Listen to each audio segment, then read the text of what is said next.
TV रख के पास पागल हुई सास। आजकल वर्मा जी की पत्नी देवकी जी केबल पर रियलिटी शोज देख देख कर बहुत कुछ सीख रही हैं।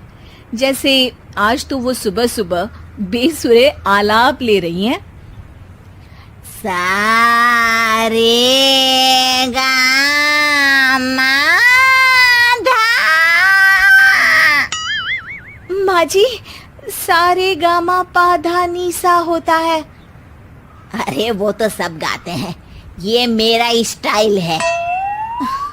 आवाज तो कम कर लीजिए माँ जी, पर्दे फट जाएंगे कान के। ये कहो कि पर्दों में आग लग जाएगी। देखना, मेरी आवाज सुन के जज आग लगा देगी, आग लगा देगी, तू तो आग लगा देगी, ऐसा बोलेंगे। सरिता वहां से परेशान होकर चली जाती है और सास रियाज जारी रखती है। सारे गाओ, सारे नाचो। तभी बाबूजी दुकान से लौटते हैं। अरे देवकी, क्यों तानसेन बनी हुई है? कान से खून निकालोगी क्या? अरे क्या हुआ, रियाज तो करने दो मुझे। इसको रियाज बोलते हैं? ऐसा लग रहा है जैसे घोड़े हिना रहा है। घोड़े पे बैठ के ही बम्बई जाऊंगी मैं तो, जब जज साहब कहेंगे कि देवकी तुम मुंबई आ रही हो। जज साहब, वो अदालत वाले? अरे नहीं नहीं, बड़े लोग हैं, आप नहीं जानते हैं। ओ मैं तो छोड़ चली अपना ये देश, बम्बई मुझे प्यारा लगे। गाना गाती हुई देवकी चली जाती है और बाबूजी अपनी सरफिरी पत्नी के इस संगीत प्रेम की चर्चा करने बहू के पास चले जाते हैं। अरे सरिता बेटा, सुनो तो, ये तेरी सास को क्या हुआ है बेटा? सुबह तो अच्छा भला छोड़कर गया था इसे। सिंगर बनेगी अब वो। सिंगिंग रियलिटी शो में जाने की सुबह से तैयारियां चल रही हैं इनकी।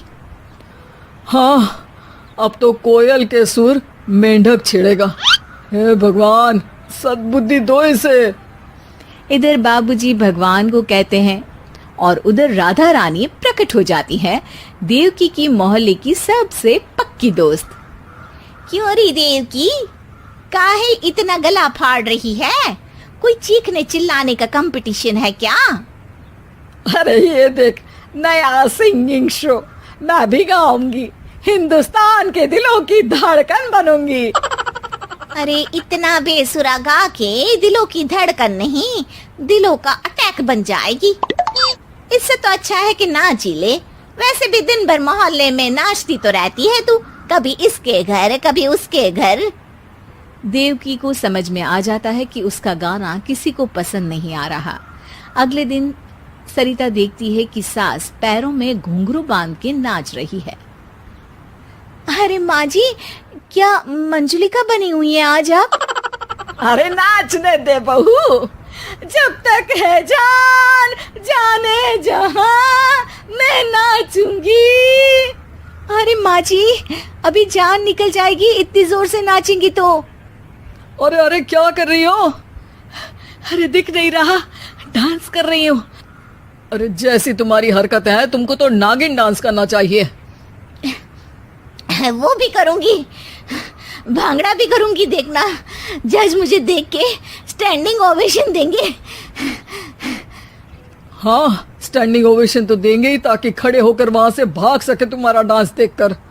अरे कुछ ढंग की चीज करो, ये रोज क्या नया शुरू कर देती हो? सास को लगता है कि उसका डांस का सीन भी बिगड़ गया। अब वो टीवी देख के कोई और कलाकारी ढूंढने लगती है। तभी उसे टीवी पर खतरों के खतरनाक खिलाड़ी शो दिखता है, जिसमें लोग अलग अलग स्टंट करते हैं। बस देवकी को नया काम मिल जाता है। अगले दिन सुबह देवकी डंबल लेकर कसरत करने लगती है। माँ जी, ये क्या कर रहे हैं आप? अरे खरी जैसे बनकर खलबली मचा दूंगी। कल मैंने खतरों के खतरनाक खिलाड़ी देखा, और सोच लिया कि मुझे वही जाना है। हाँ बस। तभी वहाँ बाबूजी भी आ जाते हैं।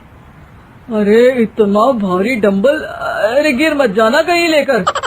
अरे चुप करो, तुमसे कुछ नहीं होता इसका मतलब ऐसा नहीं कि मुझसे भी कुछ नहीं होगा।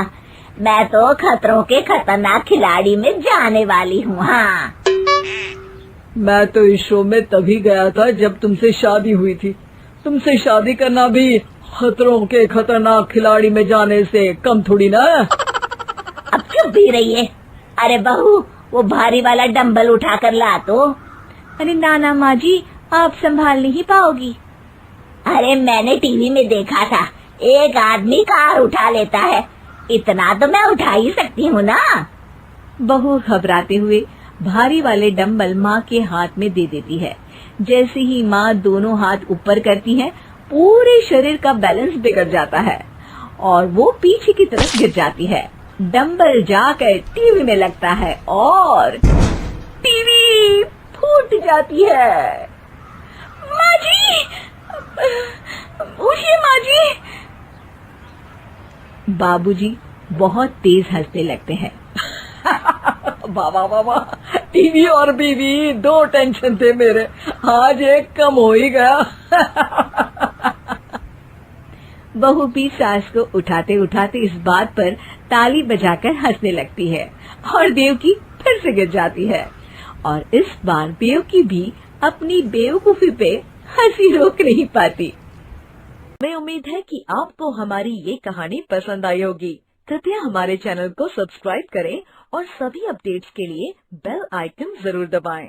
और हाँ, वीडियो लाइक और शेयर करना मत भूलिएगा। Bye bye.